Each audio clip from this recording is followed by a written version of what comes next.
Welcome back, everybody. Ready to dive into some more fascinating history. Today, we're going way back exploring India through the eyes of travelers from centuries past. Yeah, really getting a unique perspective on India. Right, because we're looking at accounts from the 10th to the 17th centuries. And what makes these so interesting is they weren't written by people from India, but outsiders, Yeah. experiencing it all for the first time. Yeah, and it's like stepping into a time machine and seeing familiar things Right. with fresh eyes. And these travels, they picked up on things that local writers might have just thought were too ordinary to even mention. It gives us such a cool perspective. So first up, we've got Biruni, an 11th century scholar from Uzbekistan. Okay. And this guy was a linguistic rock star. He knew Syriac, Arabic, Persian, Hebrew, and even mastered Sanskrit. Wow. He came to India as a hostage, Oh, wow. but ended up totally captivated by the land and its culture. So he made the best of a bad situation. Right? Talk about turning lemons into lemonade. And he even wrote a book covering a mind-boggling range of topics from religion and philosophy to festivals, astronomy, social life. Well, his book is really a goldmine for historians because he was particularly fascinated by the Indian caste system, and he tried to understand it by comparing it to social structures in other cultures. Right. Like he found that ancient Persia also had 4 social categories. So he's trying to fit it into some framework Yeah. that he understands. Exactly. What I thought was really interesting is that al-Biruni, coming from an Islamic background, really disagreed with the concept of pollution as it applied to the caste system. Yeah. He just found this idea that certain groups could be inherently impure, Right. to be illogical and contradictory to the laws of nature. Well, it really shows how a traveler's own background can shape how they see a new culture. Of course. But, we also have to acknowledge that his understanding was mostly based on Sanskrit texts. Yeah. And those texts might not have shown the full complexity of how the caste system actually played out Right. in everyday life. Right. It's a limited perspective in that way. Yeah. Okay, let's jump ahead a few centuries to the 14th century and meet Ibn Battuta, Okay. a Moroccan traveler who clearly had a serious case of wanderlust. Yeah, he was a true adventurer. He explored huge chunks of Africa and Asia before even setting foot in India. And his adventures in India, they were pretty amazing. He even served as a judge in Delhi. Whoa, a judge. That's a pretty prestigious gig. I bet he had some amazing stories from his time in court. He did, but even more entertaining than that are his descriptions of just everyday things Yeah. he was seeing for the first time. Like what? For example, he was completely fascinated by coconuts and pan. I can only imagine trying to explain a coconut to someone who'd never seen one before. Like picture a human head with hair and eyes. Right. And a mouth. Exactly. And I bet his descriptions of pan were equally colorful, trying to capture that unique blend of flavors. Yeah. And cultural significance. He really wanted to bring his experiences to life for his audience back home. He He also had some really fascinating observations about Indian cities. Like what?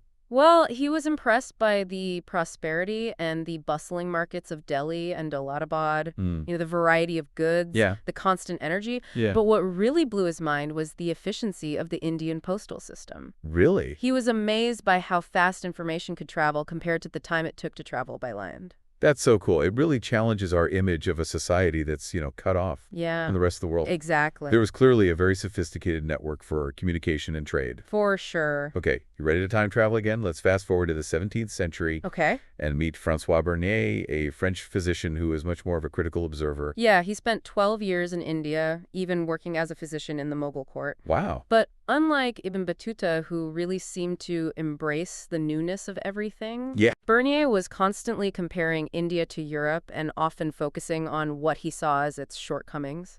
Interesting. So he's bringing a very different lens Yes. to his observations. Exactly. And one of the things that really bothered him was the lack of private land ownership. Okay. At that time, all the land belonged to the emperor. Right. He granted it to nobles, but they couldn't pass it down to their children. Hmm. And Bernier thought this discouraged long-term investment in agriculture, and it hurt the peasantry. Yeah. He paints a pretty grim picture of their living conditions Huh. under what he saw as a very tyrannical Mughal state. I see his point. If you can't pass land down to your heirs, you might not be as motivated to improve it Exactly. or, invest in its long-term productivity. But Wasn't this similar to Europe at the time? Well, you're right to point that out. Yeah. It's important to remember that Bernier was writing during a period when there was a lot of debate in Europe Yeah. about the role of the state and the importance of private property. Hmm. So his observations of India were undoubtedly shaped by these discussions back home. So he's not just observing, he's analyzing. Exactly. And comparing and trying to understand India through this very specific Right. European intellectual lens. You got it. That's a great reminder that we always have to consider the context Yeah. in which these travelers are writing their accounts can tell us as much about their worldviews as they do about the places they visited. Absolutely. But it's interesting, though, because even with all his criticisms, Bernier did acknowledge some of India's economic strengths. Like, he wrote about all this, the flow of precious metals into the country through trade. Right. And he was impressed by the craftsmanship in the imperial workshops. Oh, so it's not a completely black and white No, not at all. picture. Yeah. Okay, he also wrote about Seichi, right? Yes, he was really struck by that custom. Yeah. Particularly by the contrasting emotions. He saw widows who seemed to embrace death and then others who were clearly being forced onto the funeral pyre. Wow. It's a really powerful image. Yeah, and it's a reminder that, these accounts are meant to shape perceptions, reinforce existing stereotypes. Right. And while Seichi was a tragic reality for some women, Of course. we do have to be careful not to let these accounts overshadow the full spectrum of women's lives in India. Absolutely. Their stories and experiences deserve to be explored.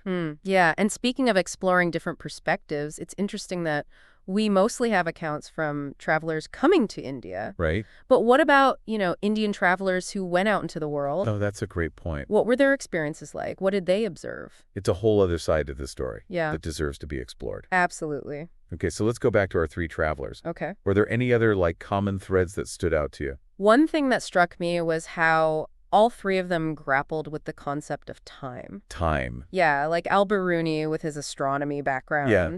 He was fascinated by the different calendars they used in India. Right. And the challenge of reconciling all these varying systems. Like, he pointed out that the Hindu calendar and the Islamic calendar didn't match up perfectly.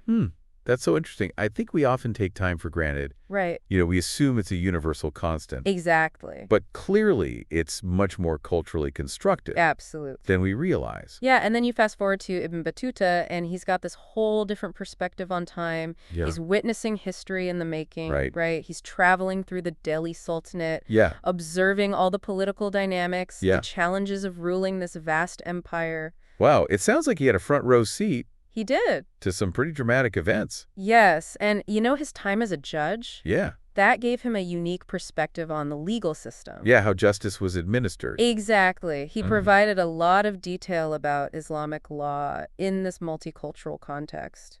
And it's interesting to see how he tried to make sense of a system that was so different Right. from what he was used to. From back home? Yeah, and he described the Sultan's attempts to ensure fairness for both Hindus and Muslims, Wow. which shows the complexities of maintaining harmony. Yeah, in such a diverse society. Exactly. This is all so fascinating. It reminds us that history isn't just about Yeah. the big events, and powerful figures. Right. It's also about, the everyday lives Right. of people and the systems that shape their experiences. For sure.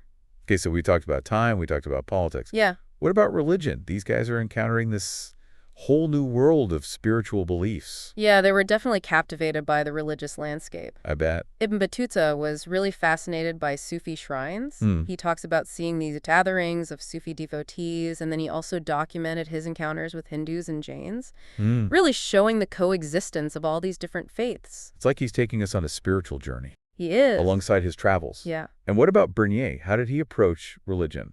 Well, he was really intrigued by Hindu ascetics. Ascetics. Yeah, their austere lifestyles, Right. their rituals, Yeah. and how detached they seem from worldly concerns. So he was trying to understand it through his own lens. Yeah, and even though he was sometimes skeptical, his account gives us a really interesting look at Hinduism Yeah. and the influence of spirituality. It's a reminder that religion wasn't just, a set of beliefs. Right. It was a lived experience. Yes. Intertwined with everyday life. Exactly. It's amazing how these accounts, even though they obviously have their own biases, they can still give us such a rich understanding of the past. Yeah, and they really challenge us to think beyond, simplistic interpretations and just embrace the complexity of history. For sure. As we wrap up our deep dive today, What are some key takeaways that you think listeners should hold on to? What can we learn from these travelers that can help us in our own world? Well, I think one of the biggest lessons is just the power of perspective. Like these travelers, we all see the world through our own unique lens, shaped by how we grew up, what we believe our experience is.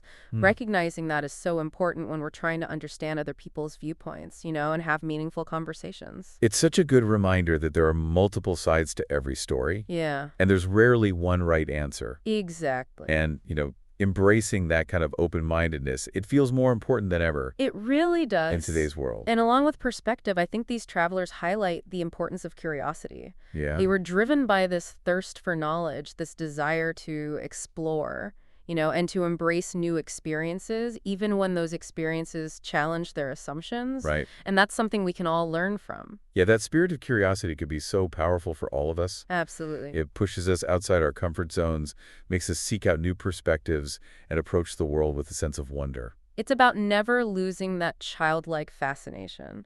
With learning. Exactly. And, their stories have been so captivating. They've really transported us. They have.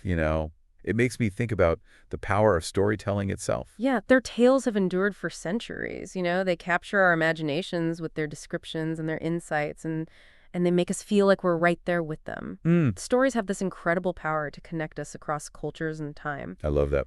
They spark our imaginations, they challenge our assumptions, and they help us understand what it means to be human. Beautifully said. Well, as we conclude our deep dive today, I hope listeners will be inspired to embrace these qualities we've talked about: the power of perspective, the importance of curiosity, and the magic of sharing our own stories with the world. It's amazing what we might discover. It really is. Until our next deep dive, keep exploring, everyone.